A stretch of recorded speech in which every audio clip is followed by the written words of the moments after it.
Shalom, Bapak Ibu Saudara-saudari yang terkasih di dalam Tuhan kita Yesus Kristus. Pada kesempatan kali ini saya mau mengajak kita semua untuk belajar dari satu kebenaran firman Tuhan yang saya ambil di dalam kitab Injil Lukas pasal 19 ayat 1 sampai ayat yang ke-10. Dengan perikop lembaga Alkitab memberi judul Sakeus. Di sini saya akan membahas satu subtema, yaitu iman timbul dari pendengaran.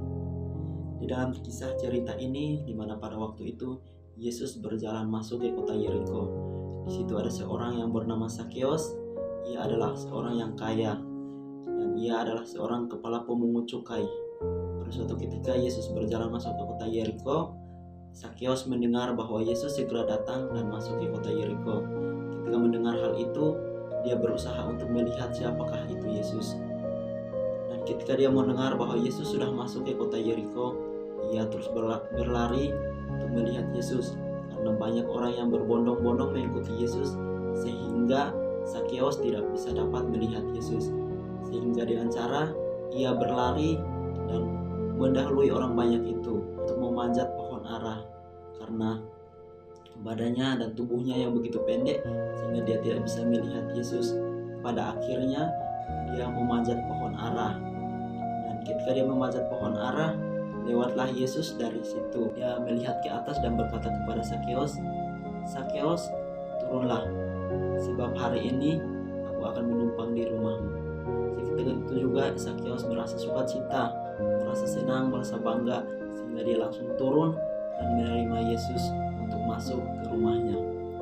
Dan Bapak Ibu Saudara sekalian, pada waktu itu ketika Yesus berkata bahwa hari ini aku akan menumpang di rumahmu, berkatalah orang-orang banyak itu, orang ini telah menumpang di rumah orang berdosa. Tetapi apa yang dilakukan Sakeus? Sakeus tidak menghiraukan perkataan orang itu, tetapi dia malah berkata kepada Yesus, "Tuhan, sebagian dari harta milikku akan kuberikan kepada orang miskin."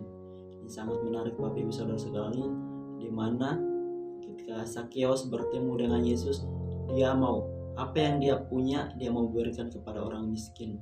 Tidak mudah bagi seorang kepala pemungut cukai, seorang yang kaya, berkata seperti itu. Ketika ia bertemu dengan Yesus, ketika ia bisa bersukacita karena Yesus mau menumpang di rumahnya, dia boleh berkata bahwa sebagian harta dari milikku akan kuberikan kepada orang miskin. Dan bukan hanya itu saja Bapak Ibu Saudara sekalian, tetapi Sakeus juga berkata bahwa apa yang sudah kuperas atau apa yang sudah kuambil dari orang-orang akan kembalikan 4 kali lipat. Ini sangat menarik, di mana dalam konteks ini menjelaskan bahwa Sakeus adalah kepala pemungut cukai, sehingga pekerjaannya setiap hari adalah menagih upahan dari orang-orang sekitar situ. Sehingga pada waktu itu dia berkata bahwa apa yang sudah kuperas dari orang-orang akan kukembalikan 4 kali lipat. Ini sangat menarik Bapak Ibu Saudara sekalian, di mana Sakeus berkomitmen untuk mengembalikan apa yang sudah dia ambil, apa yang sudah dia peras dari orang-orang yang bukan miliknya. Nah, dari ayat kebenaran firman Tuhan ini, apa yang bisa kita pelajari tentang sifat Sakeus, tentang sifat manusia dan sifat Allah?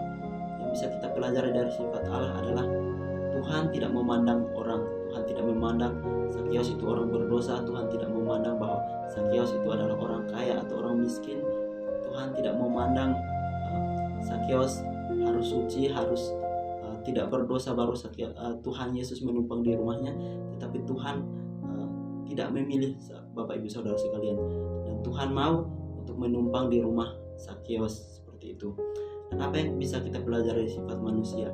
Sifat manusia kalau kita bisa pelajari dari Sakeus, walaupun dia tidak pernah melihat Yesus, tetapi dia mendengar tentang mujizat-mujizat yang dilakukan, perbuatan-perbuatan yang Tuhan Yesus kerjakan dan pelayan-pelayan Yesus. Sehingga ketika dia mendengar bahwa Yesus hendak masuk ke kota Yeriko, dia berusaha sekali untuk bisa menemui Yesus. Nah, seperti judul atau tema yang sudah saya berikan dari awal, bahwa iman timbul dari pendengaran.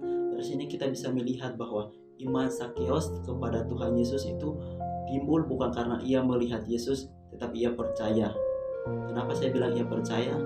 Karena ketika ia mendengar tentang ajaran-ajaran Tuhan Yesus, dia mendengar tentang mujizat-mujizat yang sudah Tuhan lakukan, dia mendengar tentang pengajaran-pengajaran Yesus yang Yesus kerjakan, dia percaya pada hari ini juga terjadi keselamatan di dalam rumah ini.